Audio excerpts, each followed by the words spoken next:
So ayan, ang tagal nating walang vlog na ganitong setup kasi tamad nga po ako.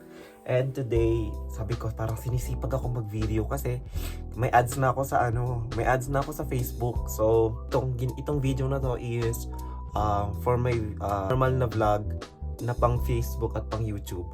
Pero yung mga pang shorts ko, pinag-iisipan ko kung paano ako mag-upload everyday kasi sayang yung mga ads na pumapasok na sa akin sa Facebook. So, na-try ko yung best ko na makabuo ng makapag-upload talaga ng video. And at the same time, kung papansinin niyo yung video na to, ngayon yung clip na to, napakataas ng exposure.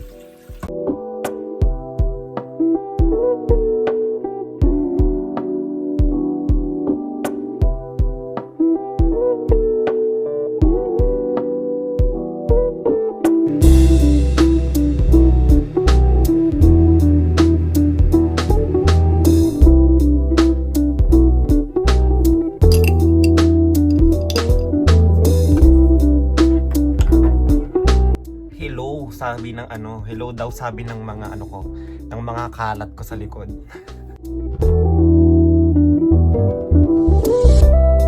Pag nag-aayos ako, pinaka nahihirapan ako isa buhok. So ang ginagawa ko, tuyuin ko ng mga at least 80%, tapos ba-brush up ko muna siya, tapos tsaka ako mag-aayos ng mukha. Usually, ang ending lagi ng buhok ko, minsan i-style ko siya, pero alam ko na pag hinanginan to sa labas, babalik lang din sa original niyang form kasi sobrang bagsak ng buhok ko. So yun nga, inuuna ko lagi is tuyuin muna siya na 80% tapos punta ako sa mukha ko kasi medyo mahirap din po kapag hindi po tayo nabiyayaan ng magandang mukha. Medyo mahirap-hirap po tayong ayusan. So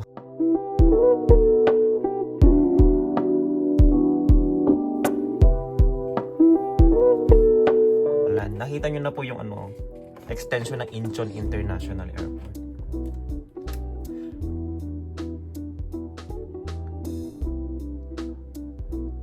Ayan po, magme-makeup na po yung anak ni Susano.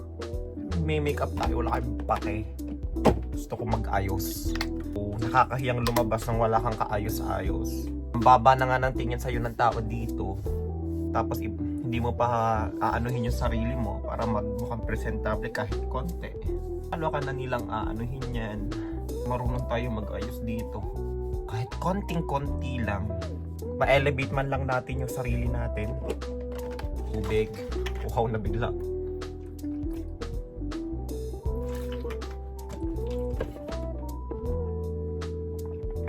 Yan, Esqualance. Ang ginamit ko pang toner ay Tokto. Moisturizer kasi. Magsa-sunblock pa naman ako. Tapos, Etude Collagen and Cream.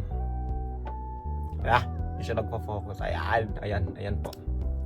Ito minsan ko lang ginagamit pag may pupuntahan lang ako. Kasi natanda na ho tayo. Ito ang sunblock ko, meron naman dito sa Pinas. Ayan. Ito lang ang sunblock na kinahiyangan ko dito sa South Korea. Kasi yung ibang sunblock na binili ko talaga noon, talagang tinigyawat po ako. Di bali nang may white cast wala akong pake. Basta hindi ho ako titigyawatin. Pagawin ako. Sinusunod ko po yung 2-finger rule. Mag-sunblock pa rin po kayo kasi ang UV rays tumatagos po yan sa ulap. Kano pa kakulimlim yan or kahit walang araw, meron papasok po na UV rays. So, alagaan po natin ang ating balat. So, ito na lang para di tayo maging oily. Ganyan. Okay na to. Let's go. Basta tayo. Okay. Let's go.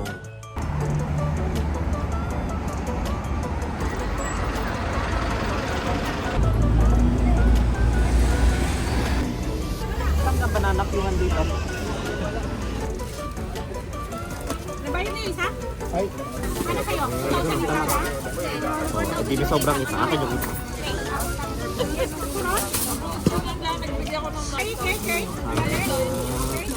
Pero yun, huwag mo nang biduhan. Tama na.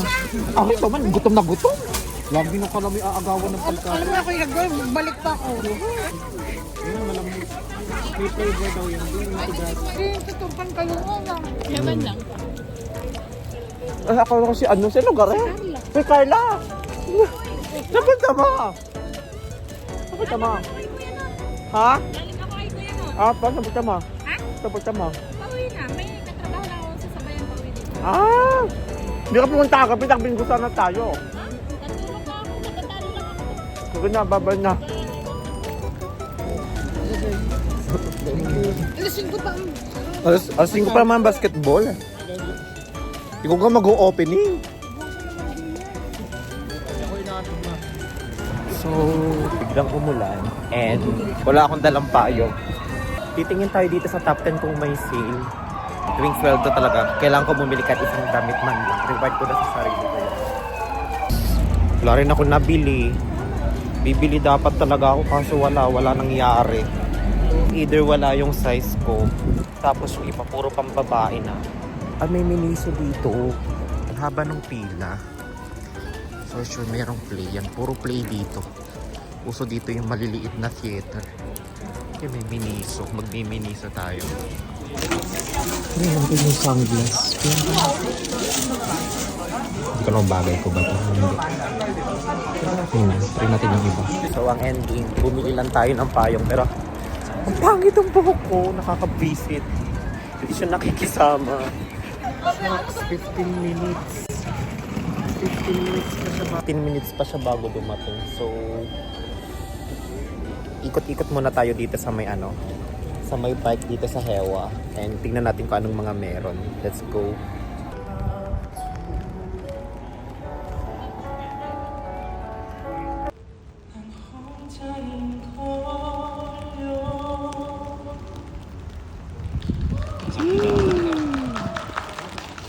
A few moments later. It's still raining. Umuulan na. Malakas na talaga yung ulan. And napag-desisyonan ko kumain sa labas. Hindi na ako nagluto kasi wala man masasayang lang yung kanin. Mai-stack lang siya sa ref ng matagal. Kasi pag weekdays naman, hindi na ako kumakain ng kanin sa bahay. Most of the time sa company na ako kumakain ng kanin. Kanina nga gusto ko, may nakita akong pants sa top 10. Which is magagamit ko sana sa summer. Kaso, hindi ko pa naman siya magagamit ngayon. Baka ma-short na naman ako sa budget. So, hindi ko muna siya binili. Hindi ko pa naman siya kailangan. So, pag kailangan na lang siguro. Total marami pa naman akong pants. May mga shorts pa naman akong magagamit this summer. So, yun na muna, tiis-tiis muna. Tsaka na bumili ng bago kapag nakaluwag-luwag tayo ng konti sa budget. Tsaka meron ako ditong dinaraanan na alley na para siyang sa mga Korean drama. And it reminds me of sa Reply 1988. So tuwing daraan ako sa alley na to. So ito yung alley na sinasabi ko na tuwing daraan ako dito, parang nare-remind ako na nasa ako, Reply 1988 na K-drama. Dito na tayo sa kinakainan ko. Sikat na sikat to for Sondegok. Itong lugar na to. Masarap daw kasi Sondegok dito. And since 1937 pa siya. So dito tayo kakain. Okay, kan mo Sondegok ka na dito sa'yo?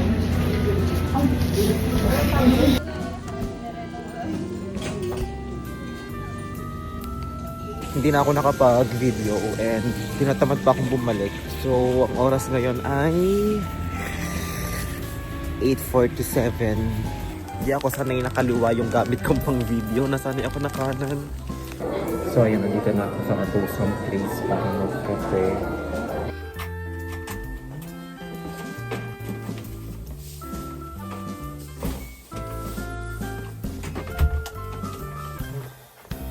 O, ayan, napagbigyan na yung sarili. Nakapag me time na. Hindi na ako nakapag-video sa sa pamimili ko. Dapat ako, magnonoribang dapat ako. Kaso, tinamad na ako na parang ang OA naman kung gagabihin pa ako sa labas. So, na lang ako, bumili ako sa Daiso. Ang nabili ko na naman sa Daiso ay mga walang kakwenta-kwentang bagay. Charot.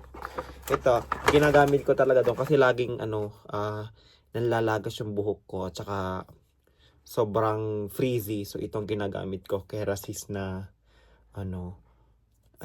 Kerasis na hair mask. Tapos, ubos na kasi yung air freshener ko. So, bumili tayo sa Dyson ng air freshener. Actually, nakita ko lang to sa katrabaho ko, kila Kuya Not, na bumibili siya nito. Ang bango-bango, naamoy ko sa bahay niya. So, as agaya-gaya, bumili na din ako para, wow, ang bango. Para ako nasa hardin ng mga bulaklak. Ayun lang yung mga nangyari sa buhay ko ngayong araw na to. Walang kakwenta-kwenta, di ba? Gusto ko lang i-share. Kasi ang tagal ko nang hindi nag-upload sa Facebook ko, sa YouTube ko. So, ayun. May upload na tayong kahit pucho-pucho man lang na vlog-vlogan. Kasi nga feeling vlogger tayo ngayon. Inspired lang ako mag-vlog. Pero sana lagi akong inspired mag-vlog. Although tamad po talaga akong tao. So, yun muna. And sana mag-comment kayo kung nakarating kayo sa dulo ng video na to. So, yun lang. Bye-bye. Annyeong!